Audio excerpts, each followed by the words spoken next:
Evidentes, como ya lo mencionábamos al inicio de este espacio informativo, este día martes se produjo el primer debate del proyecto de reformas a la ley de las Fuerzas Armadas. Varias intervenciones se produjeron al interior del salón plenario durante la sesión convocada para esta jornada, y para hablar sobre este tema nos acompaña ya el asambleísta René Yandún, a quien le damos la bienvenida a este noticiero. Muchas gracias, señorita, y permítame también enviar mi saludo a todos los ecuatorianos, y en especial no hemos nombrado a mi provincia, el Carchi. Precisamente, representante de la provincia del Carchi. Así es. Asambleísta, para conocer de cerca cuáles son las principales observaciones que de su parte se formulan a esta iniciativa. Bueno, yo creo que venimos tratando ya hace algún tiempo lo que se denomina el Código de Seguridad Pública.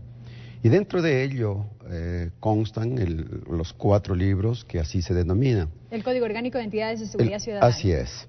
Y yo creo que el debate se ha venido haciendo ya desde que inició el primer libro relacionado a la policía, el segundo sobre la infracción, el tercero sobre el servicio de protección pública y faltando el 4.º libro.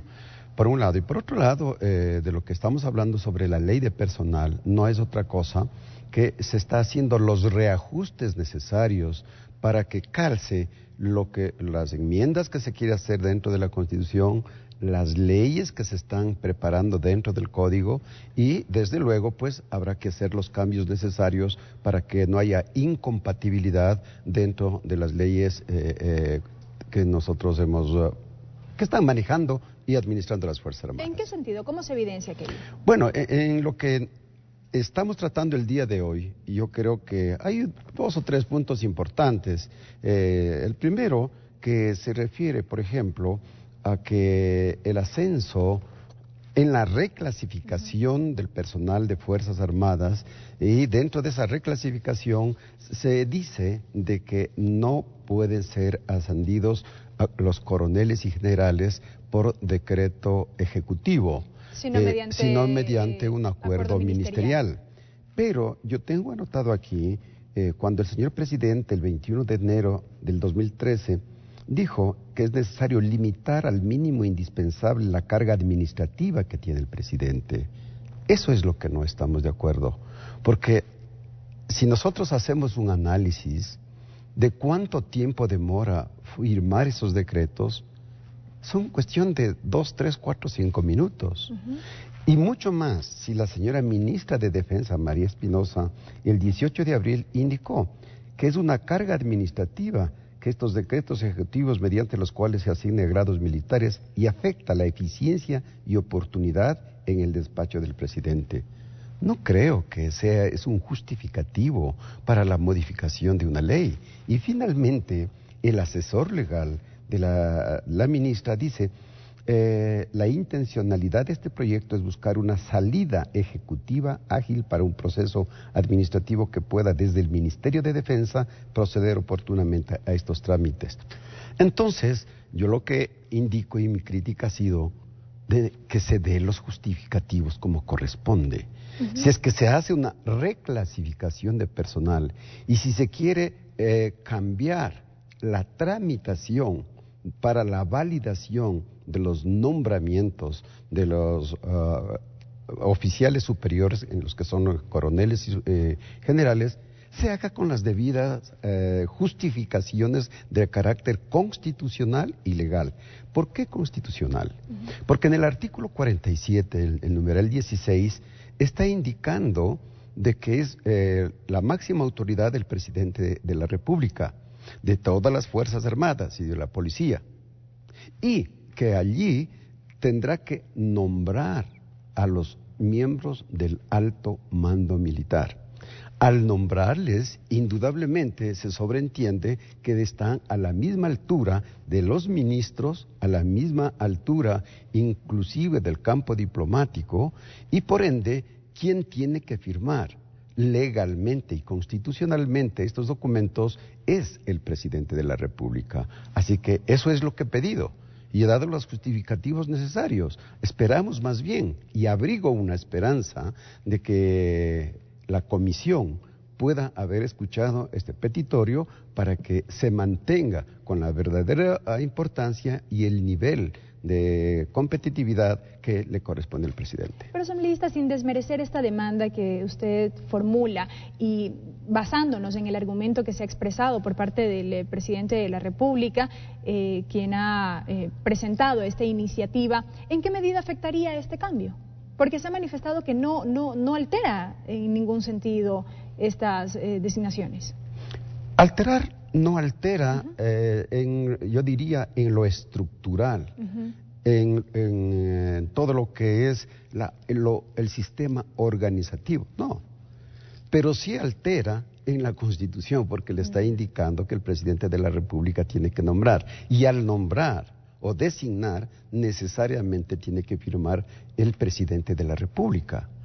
Esa es la razón por la que estamos diciendo, y yo lo he expresado claramente, que de no hacerlo estaríamos cayendo en un campo de la inconstitucionalidad. Y por eso muchos de los asambleístas pertenecientes al gobierno indicaron que sí, que había que hacer esa reforma, y tal vez justificaron y me dieron la razón al manifestar lo que hice. Bueno, yo preguntaba aquello porque yo recuerdo que durante la discusión de este tema se escuchaba a elementos de las fuerzas militares decir que de alguna manera se estaría restando importancia a estos nombramientos haciendo esta modificación. Yo creo que sí. Mire usted, se dijo que esto ya era tradicional, que era algo histórico y que tenemos que hablar, que olvidarnos de ello. Yo digo que no. La historia es la base, es el sustento, es la vida de un pueblo, de un estado, de una nación. Hice también reminiscencia de que Simón Bolívar tuvo también sus edecanes y también nombraba a sus mandos y él los posesionaba. Que Eloy Alfaro, a partir de 1895, hizo lo mismo. Y que además era muy simbólico y representativo de que los miembros de las Fuerzas Armadas, sea quien esté acompañando al presidente y quien cuando tenga que hacer la planificación. Y ojo, en el artículo 147 de la Constitución, el numeral 17, ahí dispone que es el presidente de la República el que lleve la política de la defensa nacional. Por tanto, se atribuye de que todos los miembros de la planificación nacional deben estar en el mismo nivel y nombrados bajo un mismo sistema. Ese ha sido lo que yo he pedido. Hay otros elementos también que constan dentro de este proyecto. Por ejemplo, fue motivo de amplia discusión lo que tiene que ver con la eliminación de la figura de los edecanes. Bien, yo creo que allí hay algo importante que lo hice público y lo he dicho. En el libro tercero se está conformando una nueva unidad que va a estar bajo la responsabilidad de la protección del presidente, vicepresidente, ministros, representantes de la diplomacia, en fin. Y que lógicamente va a estar allí este personal hecho cargo ahora de lo que es la seguridad presidencial o lo que comúnmente denominamos la escolta presidencial. Son elementos civiles los que van a estar trabajando allí y se desplaza a los elementos militares que han sido o han constituido, yo diría, como un reconocimiento a un símbolo de lo que es la verdadera estructura y la verdadera importancia de Fuerzas Armadas como institución dentro del país. La importancia, ¿por qué? Si nosotros hacemos un seguimiento estadístico desde décadas atrás, ¿cuál ha sido la institución de mayor confianza y credibilidad para el pueblo? Las Fuerzas Armadas.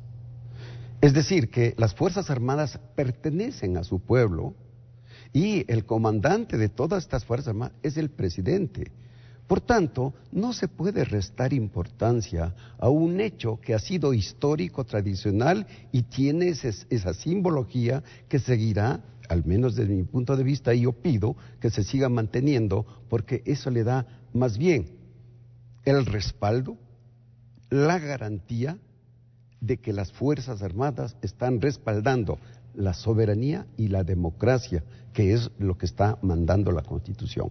De lo que se pudo escuchar el día de hoy durante el debate, ¿ve que de pronto existiría la apertura por parte de los integrantes de la comisión para hacer algunas precisiones o modificaciones en estos sentidos, en los aportes que se han formulado básicamente? Sí, yo creo que sí, al menos cuando intervine y el presidente de la comisión dio también su informe, y yo al menos dije que abrigaba esperanzas a que haya estos cambios. Y no la pierdo, porque la discusión que tuvimos la semana pasada sobre también las Fuerzas Armadas, más del 90% de los asambleístas apoyaron el fortalecimiento de Fuerzas Armadas, apoyaron su funcionamiento, apoyaron el trabajo y el desempeño de Fuerzas Armadas. Y creo que ahora, justamente cuando se necesita una simbología, un respaldo y un resguardo para el presidente, como su edecán, como su apoyo, como su respaldo, como aquel que está siempre permanente y precavido de todos los aconteceres sociales, políticos, económicos e inclusive, pues, e indudablemente de la seguridad, tanto externa como interna. Y bueno, luego de cerrado ya el primer debate, se ha dado un plazo de 3 días para que los asambleístas sigan formulando sus observaciones a esta iniciativa. Seguiremos de cerca el tratamiento o el curso del trámite de esta iniciativa, de este proyecto de ley al interior de la Comisión de Soberanía y Relaciones Internacionales. Gracias la presencia del asambleísta René Yandún. Él es asambleísta por el Movimiento de Integración Democrática del Carchi, que nos ha acompañado en este espacio informativo. Así es, muchas gracias, agradezco también y reitero mi saludo para todos los ecuatorianos y especialmente para quienes nos están mirando a través del canal de la Asamblea Nacional. Así es, amigos, nos vamos a una nueva pausa. No se vayan, enseguida continuamos con más información aquí en nuestra Asamblea.